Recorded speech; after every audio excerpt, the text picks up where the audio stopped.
do I mean by quantify the value? And quantify means numbers. It means dollars if you're here in the US. I was in Ireland a few weeks ago, and they don't really use dollars there so much. But I see lots of business-to-business product managers say, well, you should buy my product because it's going to reduce your costs on your assembly line. Full stop, end of paragraph. And the customer should correctly ask the next question, which is, well, how much, right? Because your customer is going to have to take that purchase order for your $32,000 worth of software to some CFO or CIO or somebody who signs off on things, and is going to have to do a business justification for why that $32,000 saves the company ideally more than $32,000, right? And if you aren't helping your marketing and sales team and your customer do the math, the actual math that says, we're going to speed up your assembly line by 5%, or we're going to cut your wasted materials by 6%, or we're going to cut the cost of every credit check you do by $6, multiplied by how many credit checks they do, then your customer has to do a whole lot more work to figure out how to get that purchase order signed. And a suggestion, if your market strategy is to segment only for smart customers who can do the math, that's not as strong a business strategy as doing the math for them. Does that make sense? Yeah. Good. All right. Who's got one over here? So on your chart, you've got some hard skills and some soft skills. Yes. Can you talk about the soft skills? How would you mentor in that area? How would you acquire them? Sure. Question is, how do we get soft skills? How do we acquire them? How do we mentor them? They're hard.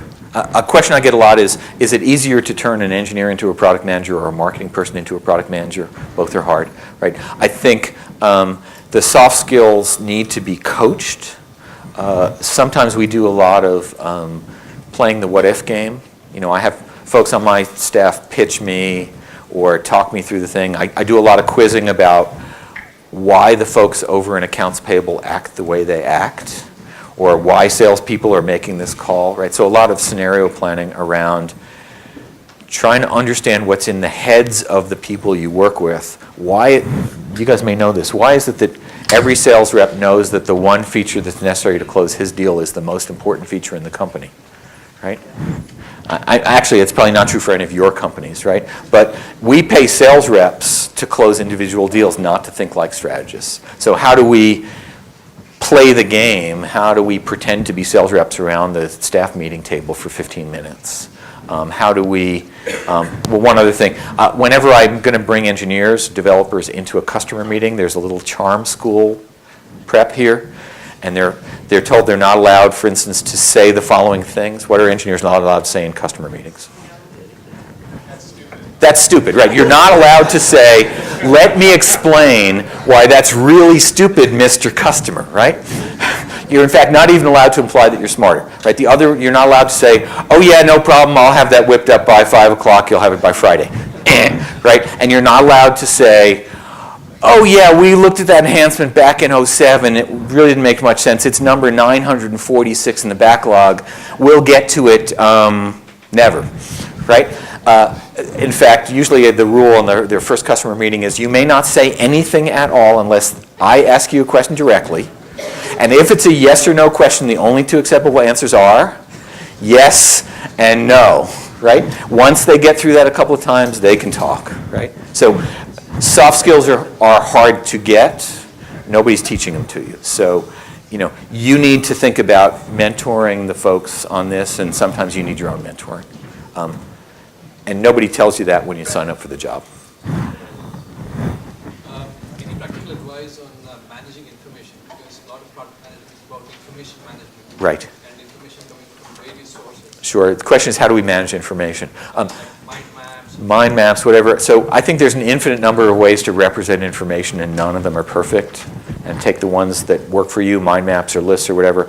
But if we think about internal data, so usually the number one question that you get all day long, right, is from everybody in the internal world, when am I going to get the thing I asked for last Friday, right? Anybody get this question? Right? This is not a useful question for you to have to answer all day long. So if you pick up some kind of backlog tool or internal list tool, and I know the Rally guys are sponsors here, so let me pitch Rally, right? you should have some place where you put those things so you can take the top 75% of your calls off the list and respond with, here's where the list lives. By the way, that works for everybody except salespeople because their time is worth more than your time, so they'll keep calling you till you look it up. But they call them information radiators in the agile world, right? How do you get things on the wall or in the list so people can help themselves and feel good? And then they, of course, come to you with the next question, which is, so I see that my thing is in position 940. How do I get it up to number 1, right? Because that's a harder question. But you've got to clear out the weeds, and that means really sharing a lot of stuff. And just know that any roadmap you give to your sales reps is instantly transmitted to all customers. Okay, questions? Anybody in the back? First, pricing. Yes. We have an enterprise piece of software that we're offering to customers for free. Is there a perception that it's not valuable because it cost? Question. If we're giving enterprise software away for free, do they think it's not valuable? They might. I think the more interesting question is, whenever we give something away for free, it's because we should have something else that we're selling for real money that this is the entree to or the taste of or the introduction to. And so this is a huge strategic question, which is what do we give away for free and what do we sell? If we think about the ebook wars, because by the way, you guys may not know this, but Apple has helpfully decided that the Kindle format won't run in the Apple native readers, maybe the other way around. So Amazon wants to give away Kindle readers. The hardware version are cheap. The software version you can download because they make money on the books, right? Apple is in the business of selling you iPads and iPhones and iStuff, and they want to make money on their iPads and iPhones and iStuff. So their incentive is to discount and give you the books away for free. Nice little thing here, right? And Google, who's trying to break into this, wants to give everything away for free because they're trying to make it on the search and on the maps and on the other services, right? So I'd never seen a market before where the number one vendor of mobile phone operating systems, who is it? Google. And how much do they charge for it? It's free. Okay, but they're going to try to make it on the back on all the services that come with it, right? So Apple's trying to make money on phones and protecting their iOS because you can only get in their phones, and Google's giving away Android so that they can make it on other services. So the free question is a core strategic question, and it's how the big kids play, because if I have enough money to give away something important that you charge for, then I can knock the legs out of your business model as long as I have something else just as good that I can charge for and keep above water. Does that conversation change if it's enterprise level? A little, but not as much as it used to. So come find me offline. A couple more over here. As far as hard skills, do you think product managers should be experts in UX, or do you think that should be its own separate? So I think we overload the job descriptions, okay? So I had somebody do an analysis for me of job recs for product managers, and not surprisingly, 88% wanted a double ECS degree, and 65% wanted an MBA, and 100% wanted subject matter expertise, and all of them wanted great communication skills. And I'm trying to remember, there were some other things, and that person doesn't exist, right? I think the number one requirement if you're hiring a product manager is that she has done the job before, because there's a lot of lumps to take. And I believe you can learn any product or any space, although the closer you are to it, the faster you're up and running. With the side exception for me here is I think if you're working on highly technical products and you're not technical enough to face down your engineering team, they're just going to throw you out with the trash at the end of the day. Now, that's unfair, and I can say that's biased and dumb, but if you can't talk dirty with your engineering team and you're doing something really engineering-ish, you're not a member of the tribe, and they're just going to walk you out the door. They're going to fail to invite you to all the meetings. So I think it's hard to be that person without technical skills, but I think we overemphasize subject matter expertise because those folks don't understand how to get out of their own heads because they're the experts, right? I'm the number one expert in the whole world in 3-factor authentication that runs on mobile phones. So I know what the market wants. And that's a road you don't want to be walking down, right? You'd much rather have somebody who goes out and finds out what's true, right? X-Files fans, what was the tagline? The truth is out there. By the way, it's not here at your desk. It's not at your machine. The truth is out there, and if you don't get your butt out there, as Steve Blank would almost have said, then you don't know anything. And so the subject matter experts are often blind to their biases. Okay, one more over here. There's a lot of free information online, and thank you for your Quora answers and the blogs and Oh, my pleasure. About product management. But a lot of the narrative is around a product with one product manager and one engineering team. But from my experience, as the product becomes bigger, more markets, more complex, more verticals, then it does not scale. So how would you recommend Sure. finding information and learning about how to build a product organization more than just becoming a better Yeah, product manager? great question. So just repeating it, the single heroic product manager who looks after one product is great, but doesn't work for big products and big companies. Where do we go for information? Honestly, there's very little. I sketched out a book about a year and a half ago that I was going to write on just this topic. You haven't seen it yet because all I got was the outline. But it's hard, it's complicated, there's a lot of ways to slice the problem. I'll go offline with you, I have some sort of organizational maps, but I think the takeaway for me is wherever you divide the problem, so you put it into 3 subproducts, now you have 3 people who are thinking too narrowly about their subproducts and need to cross-fertilize a lot more. You have to artificially make them sit together. Or you have the architecture layer and the application layer, and then the architecture guy goes native and hangs with the engineers and loses sight, right? Or you go by verticals, and the woman who does banking and the guy who does retail, right? Wherever you break the organization, you create the next communications gap and the next blind spot. And so however you cut the problem, you have to make tremendous extra effort to glue those people back together, to have them lunch together, to do the sharing, to reintegrate them, because otherwise they wander, right? And it's identical to the product owner problem where we insist that product person be 100% available, sit always with the engineering team, right? Write every single story, and therefore they can't get out of the building. And if they're not glued to somebody who gets out of the building, that's another fail mode, right? Where we cut the organization is where we create people and organizational gaps. Great. I think we'll take one more. We're done. Sorry? Okay.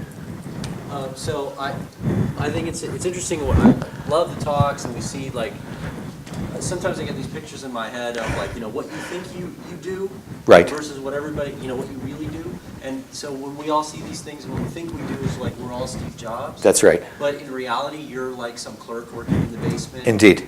Fiddling with the backlog. Right. And it's, I don't know what's It's frustrating. What's that gap? So let me just repeat that, which is we all think we're Steve Jobs. Actually, I don't. I'm still alive. But we think of ourselves in big terms, but mostly what we're doing is we're pushing the bits around and we're working the backlogs, and we may sit in the basement, right? I think the opportunity here is to say, I'm going to carve out 45 minutes in the morning. Okay, I'm going to book myself a meeting that nobody else attends from 8:30 to 9:15 every day, and I'm going to spend 45 minutes doing something strategic and thoughtful and planful and market visible, and that's really going to move the business ahead. Because by 9:15, everybody's hair is on fire and my day is gone, right? But if I can spend 3 hours a week or 4 hours a week thinking strategically, being strategic, and moving the pieces ahead, looking out 2 releases, then I think I've more than earned my salary for the company.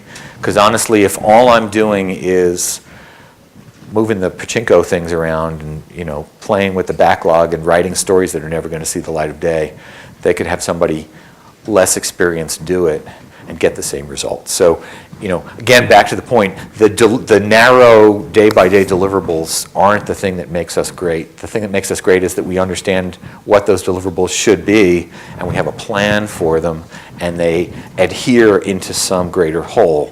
And that's an internal discussion that you have with yourself and a small number of people, because you may not see that result for a year, right? And at the end of the year, you'd really like to have a good result because you'll have spent the year anyway. And having shipped a few products of my own that had markets of 1, it's not the place I wanted to spend the year. So, I think it's on us to make ourselves more strategic because maybe nobody else is going to help us do it. I have 2 questions. First one is regarding working with engineers. I'm in favor of it. So I have lots of friends in engineers, and I believe lots of PM experience that they really believe, they are much smarter. So they're like, they have an attitude like, I don't listen to the PM. Uh-huh. I don't belong to meetings because of that. So how do you... So the question is, how do we work with engineers when, as we pointed out, they're smarter than we are, and they're really not interested in what we have to say? Some famous folks, not me, have pointed out that your opinion, while interesting, is not relevant, right? The thing that I find engineers really want more than anything else and aren't able to explain, that they don't know to ask for, is great engineering teams are motivated by the fact that people are going to use their product. More than anything else, engineers hate the fact that they work on something for 7 months and you either cancel it or you ship it and nobody buys it. And then they're always asking you the question of, tell me about the folks who use this. And so one way to motivate engineers is because you're talking to customers, right? So every time you get a call or a meeting with a customer, you take some notes, you take a paragraph worth, you send it out to the team saying, I met with the folks from company X and here's what they had to say and here's their situation and here's what they want. And you do a few things there. One is you start to teach your engineering team what customers want, which is a huge win. The second is you become the source of customer knowledge. That was more subtle, right? Because suddenly they're wanting to know from you what customers have to say, and they're going to start to listen because you've habituated them to the fact that you talk to customers, which they forgot about. You took notes and you learned something, which they forgot about. And you learned something interesting, which you shared with them. And finally, that puts you in the position to say in the meeting, not, I think we should do X, because nobody cares what you think, right? You get to say, of the 27 customers I talked to in the last quarter, 18 of them really need this, right? And honestly, that's 10 tons of credibility that you didn't have before. And if you can't attach the phrase, a customer told me, then it's a pretty lightweight thing you're saying, right? And so you don't convince the engineers you're smarter because you're not, whether you are or not. And you don't convince the engineers to listen because it's your job, because they don't care, right? You convince them because you have something to say, because you've got content to share, because you're either right or you're convincing, your choice, right? And you're helping them understand why the thing they do matters.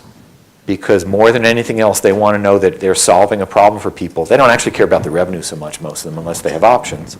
But they want to know the thing they're doing matters and is being consumed by folks who care about it. And that's what you communicate when you tell them about customers. Good.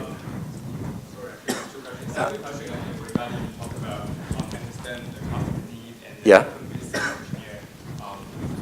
So my question is, when you work on a revolutionary, innovative product service, you don't know what customer needs. So the question is, well, if you're working on something revolutionary and the customers don't know what they need, and this is the Steve Jobs question, which I'm going to completely reject in the following ways. First of all, anybody who's got a browser should look up something called the Knowledge Navigator video from 1987.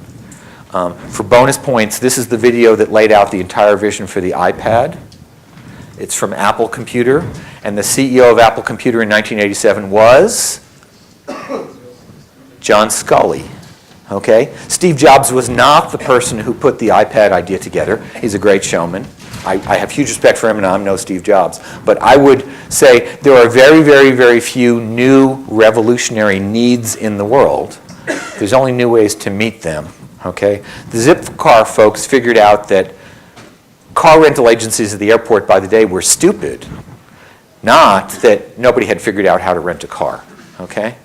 The folks at Netflix figured out that the Blockbuster people were pissing off all their customers, not that renting movies was a good idea. Right? I think revolutionary ideas come along every 200 to 500 years, and if you're the guy, great. Okay? Last piece of that. If we think back, anybody buy the first generation iPod? Okay? There was something revolutionary about it. What was the revolutionary thing? Not the track wheel. Not the track wheel. Not the little earbuds. Not the beautiful shape. The revolutionary thing about it, because by the way, there were 45 or 50 brands of MP3 players on the market before the iPod arrived. What did the iPod do? iTunes. Mortals could buy a song with a click, and somehow it would end up on their iPod, and they could listen to it, right? Before that, how did people get music on their MP3 players? You bought a CD, you ripped it, if that made any sense, it got on your hard drive, you had to do this file transfer, right? Mortals could not get music on their MP3 players, right? Everybody thinks about the wheel. It wasn't the wheel. It was a known problem, and the known problem was that we had all this music out there, and we had all these players out there, and nobody could effing figure out how to get the music onto the players, right? Now, it helped that Steve Jobs was brilliant at twisting the arms of Los Angeles area music companies and getting them to line up, and I don't know how he did that. But the revolutionary thing was that you could buy music. My mom could buy music, right? And that was the difference between the 45 or 50 brands that you've never heard of now, the Zune, right, whatever. Everybody had one. Every Japanese and Korean company had an MP3 player, which you've never heard of, because you couldn't figure out how to get music in it, right? And so the need wasn't missing. The solution was missing. And if you spent a lot of time sitting with people trying to figure out how to get their MP3 players USB'd into their PCs, right? If you saw it, you were smarter than me, but you didn't have to be creating something revolutionary from scratch. You just had to be paying attention, right? And the people who did that were brilliant. But they didn't come from Zeus in the sky, right? It wasn't Athena leaping full out of the head. It was, what's the real need and how do we address it? Good. I'm going to close on that, I think, and give it back to Neil. Thanks, everybody. I'll be around all day.